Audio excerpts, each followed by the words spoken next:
صلی علی رسول الکریم اما بعد فاعوذ باللہ من الشیطان الرجیم بسم اللہ الرحمن الرحیم ولا تقل لهما اف ولا تنهرهما صدق اللہ العظیم۔ آج کی اس انجمن میں میرے تقریر کا عنوان ہے والدین کے حقوق۔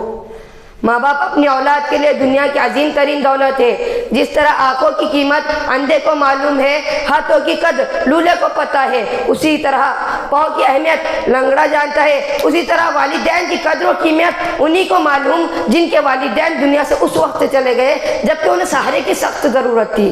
آج ہم اس نعمت عظمیٰ اور دولت گرامیٰ کے بارے میں کچھ معلومات حاصل کریں تاکہ ہم بھی والدین کی قدر و قیمت سمجھ کر ان کی خدمت کر سکیں۔ حضرات گرامی، اگرچہ ہمارا حقیقی خالق و مالک اور پیدا کرنے والا اللہ تعالیٰ ہے، مگر سب جانتے ہیں کہ دنیا میں آنے کا ذریعہ ہمارے والدین ہے۔ یہی وجہ ہے کہ اللہ تعالیٰ نے قرآن کریم میں جہاں اپنے حقوق بیان فرمائے اور اپنی عبادتوں کا حکم دیا، وہی والدین کے ساتھ حسن سلوک کرنے کا اور بہترین برتاؤ کرنے کا معاملہ کرنے کا حکم دیا۔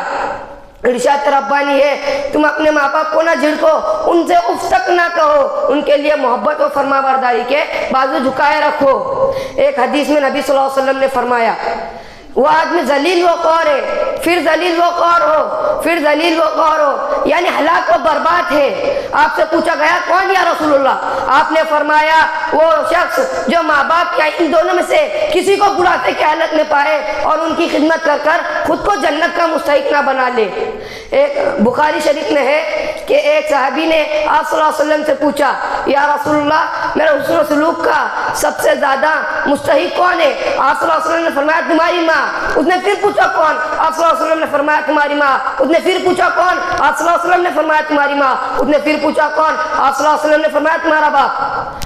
ایک حدیث میں نبی صلی اللہ علیہ وسلم نے فرمایا، باپ جنت کے دروازوں میں سے ایک بہترین دروازہ ہے، تم چاہو تو باپ کی نافرمانی کر کر اسے ضائع کر دو یا اس کا دل خوش کر کر اس کی حفاظت کرو۔ ایک حدیث میں نبی صلی اللہ علیہ وسلم نے فرمایا، جنت تمہاری ماں کے قدموں کے نیچے ہے۔ میرے دوستو، بڑے خوش قسمت ہے وہ لوگ، بڑے خوش قسمت ہے وہ لوگ جو اپنے والدین کی خدمت کر کر اپنی دنیا و آخرت پر پرسکون بنا رہے ہیں۔ بڑے بد نصیب ہے وہ لوگ جو ماں باپ کی نافرمانی کر کر اپنی دنیا و آخرت کو جہنم بنا رہے ہیں۔ یاد رکھو، جو ماں باپ کو ستاتا ہے وہ بھی ایک دن ستایا جائے گا۔ ماں باپ کو ستانا ایسا گناہ ہے جس کا عذاب دنیا میں بہت جلد ملتا ہے اور آخرت کا عذاب الگ رہتا ہے۔